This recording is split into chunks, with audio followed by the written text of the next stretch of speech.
bridge is too small. And this bridge is too big. But this bridge is just right. Thought I'd have a little bit of fun there. A little bit of silliness. Sort of this bridge adventure has sort of reminded me of Goldilocks and the Three Bears. You know, the first bridge was too small, and then I went completely the opposite direction, too big, and so now I finally settled on a bridge I think will work. It's not as detailed, it's not as nice a bridge as the Walters Bridge. This is a Kato bridge. Of course, it has a piece of track fastened to it, so it made up to Unitrack. But Maurice Grimes was talking about how he wanted to know how to get the track off, so I'm going to show how to do that. I've actually already done it, but I'll sort of simulate, you know, how to get it off there. I am going to have to do a little bit of modification to it, but you know, it fits in the space much better. So I already painted it flat black. I'm going to, you know, rust it up a little bit here and there to make it look like it's well used, but it's not a massive bridge like the other one was. Now, speaking of the other one, let me put it back in place. I still don't have it done. I haven't glued the upper structure on. I've got that microengineering track on there glued down. I'm using the bridge ties that came on the deck of this that I glued on. So I just used regular microengineering track. I just slid the ties back from FlexTrack.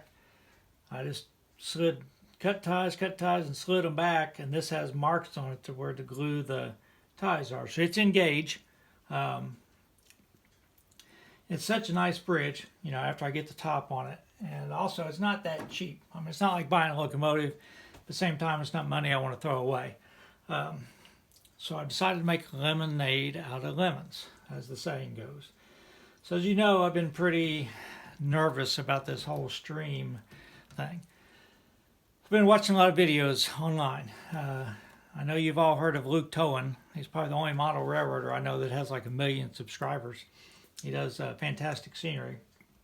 He's got a video about how to make a river scene like this. So what I'm going to do is I'm going to make a diorama. If you've ever watched his videos, which probably all of you have, you know he doesn't really actually work on a layout. He makes like a box and puts foam in it. So he makes little dioramas. So that's what I'm going to do. Before I actually get into this, I've got some extra foam, and even if I had to buy foam, it's not very expensive. I'm going to make a little diorama. I'm going to finish the bridge, and that'll be a great place to display, you know, locomotive. Maybe I'll get a steam engine, a B&O steam engine or something.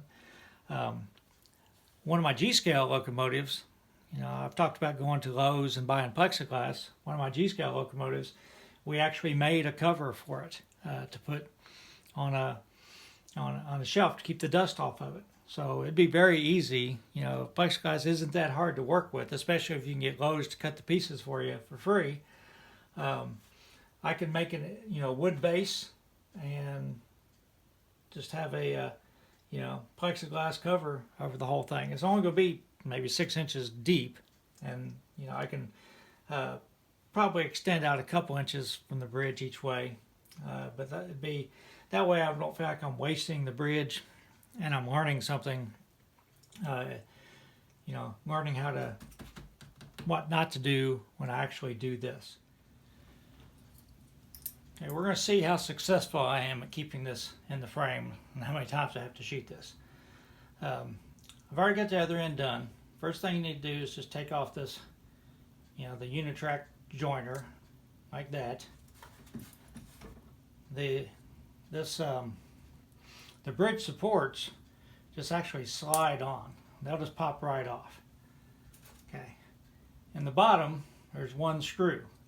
So I thought, oh, I'll take that screw out, it'll come off. No, it won't come off at that point. So, and you're not going to be able to see it because I've already spray painted this bridge black, but the track is clipped in at both ends. So I did not know if I'd be able to unclip it, and I don't want the clips there anyhow because I'm going to replace this with a piece of bridge track. So I just cut the inside clip off. So this end isn't done, but this end is. And let me take the screw off and I'll show you how to do this. Okay, I've gone to the handheld now. I'm not going to be able to show you on camera how to actually cut them. There's the track is clipped here and there on both the inside and outside of the rail. So I just went in with my X-Acto knife and I just cut the inside ones off. I don't see how, if you're going to take the track off and reuse the track, I still don't see how that would hurt anything. You're going to put a screw back in the middle of it anyhow. You could just put a dab of CA on at each end if you're worried about the track swiveling on that post. But I'll go ahead and cut them off camera and then I'll show you how it just lifts it out. Okay, so I've got the screw out of the bottom. And the good news, Maurice, is the clips still hold the track in place, even if you cut the inside one off. So if you just sort of squeeze the rails together or in a little bit, it will pop it loose there. Same thing at the other end, and the track will come right out. So I don't think it's going to be any problem at all keeping the track aligned. Matter of fact, I don't know if you can see them, but there's sort of like little tabs on the track too. So you got the nub where the screw goes in, you've got those in. So I don't think you're going to have any problem at all removing the track and putting it back in if you cut those inner tabs. Again, now I have to take, probably can't see it because the contrast, I have to file this end structure down on both ends to get a piece of, I'm going to get some Micro Engineering Code 70 bridge track, and that'll mate up to my Code 70 regular track, which I've got here, which will be good because that way I have Code 55 Pico on the Chillicothe and I'm using Code 70 Micro Engineering everywhere else. So right here, don't know if you can see it, I'll swivel the camera around. Let's see. So actually right here, underneath the bridge, sort of camouflage it, I have it's called transition track. I soldered a piece of Pico track to a piece of Micro Engineering track, and I've got it sort of filed down so I don't have a lip there. But that's where I transition between the two tracks. So excited about this. Going to go ahead and get started on that when I get back from Tupelo. So another comment I had was about the gates I made. So I'm going to move the tripod over and sort of show how the gates work.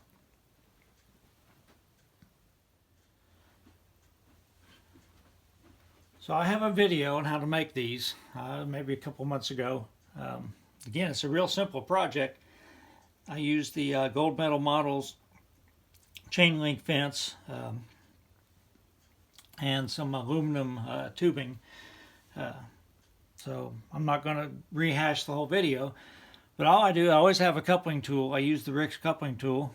I just push them open, like that. As long as the posts are in the ground straight, things hardly weigh anything. There's not going to be enough weight on them to really cause them to want to close on their own. There's enough friction there, and then when I get done, I just take my coupling tool and swivel them back up. Like Thomas, I'll probably butcher his last name, Klemonsky, I think, has a fabulous model railroad, HO scale, down in Georgia. I think it's the Georgia Northern or something, and he actually uses Lego stuff on his building. One of his buildings that he has, I'll swivel around so you can sort of see the front of ITG Grinnell, maybe. Yeah. So he actually has a 2-story building here, and he uses, was it a Lego or something? He's gears and cables and all this. He actually has a crank mounted on his fascia that he can lift, these up. And I've seen people do the same thing with the gates. Where they actually can, make it to where you actually have to, turn a crank to open them up. That'd be pretty cool. That's, a little high-tech, especially an N scale. Maybe a little harder to do, but I don't know. I hate to use N scale as a crutch. I tried to, someone told me one time, and I don't know if this is true or not, and maybe it was true 30 years ago, said an HO scale you try to make it look real, and an N scale you try to make it look like it's HO scale. So, because there are some things in N scale you're never going to get away from. Probably, mainly the wheels and the rail height. Very difficult in N scale to get close to scale. Anyhow, okay, so that answered that question. So now I'm going to talk about what I'm going to be doing in Tupelo this week and wrap up the video. So the bridge back there is too big to take to Tupelo. It's just too bulky with that track on there. It's too fragile, so I'm not going to take it. I'll work on it here. Yard office. It's essentially complete. The office itself, I've got it painted. I've touched up the paint a little bit. So what I'm going to do is I'm just swiveling around here, not swiveling the base. Of course, that sidewalk is way too thick. I'll bury it in gravel. Do need a smoke jack. I guess they maybe have like a gas heater in there or something. They've got a big smoke jack coming out of one end of it. This is the side that faces the tracks. But what I plan on doing when I'm in Tupelo, I'm going to dull coat it before I go. Then I can install the window glass and install the shades behind it. And then it'll essentially be done with the exception of, so this is the side that you'll see from my layout. I have to build a couple steps there, like a little landing. And the way I look at this is sort of going to make it or break it. Because this is the side you're going to see the most. It's going to sort of be the focal point of it. So if I don't get those steps right in the railing, that's going to sort of ruin it a little bit. So that's what I'm going to be working on. Also, I will try to get back to Oak Hill a little bit on the brickyard, maybe sort of mock it up. Although I started a little bit of that in Indiana, just with plain styrene. I can laminate brick sheet over it if I get it to where I like it. But I can start making the machine shop for the brickyard. And I think that's about all. I'm going to take some cars with me to do the couplers with probably. Although, while I'm talking about it, one of my viewers, I'll pull a car out here just to talk about it. Hold on here. Alright. He said that what he does, and I think he's an HO modeler, he said he pulls the wheels off the trucks, just maybe like one axle, and he puts some epoxy resin, obviously not the hardener, just resin in there to add some drag. So it's sort of similar to putting the spring in there. He said it works really well for him, and if it still it's too springy, he'll do another axle. Again, if you're running long trains, the problem is the couplers, not the wheels, roll too freely. You want the wheels to roll freely. So, that is fixing the symptom. It's not really fixing the problem in a way, but it's a lot simpler than doing what I'm doing. So I may try that. I've got, a couple old B&O box cars. So when I get back from Tupelo, I may try that, because usually they just sit on the entrance to the shop's spur.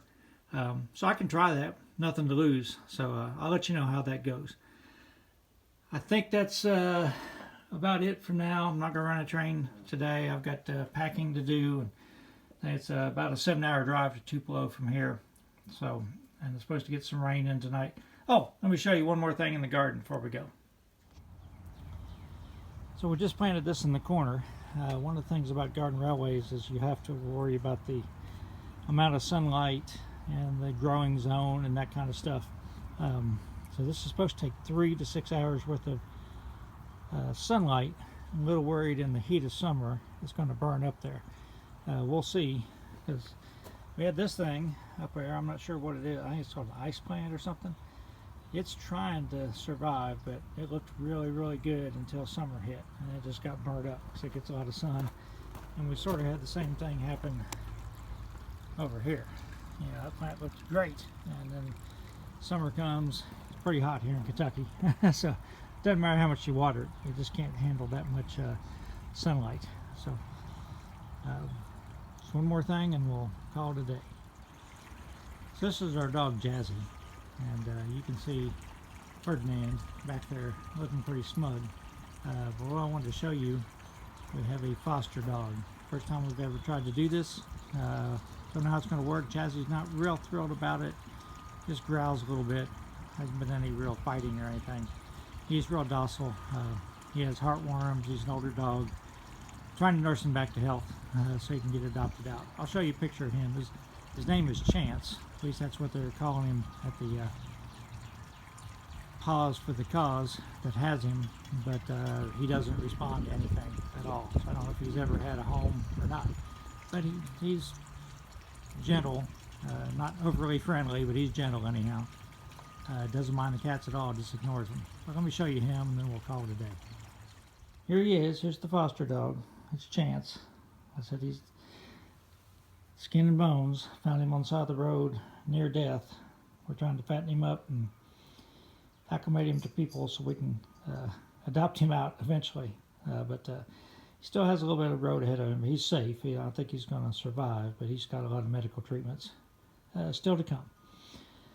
So that's enough for today. I'll travel to Tupelo tomorrow. I'll shoot some video down there of real trains, and you know, so you'll hear from me in a couple days. Okay, everybody, stay safe.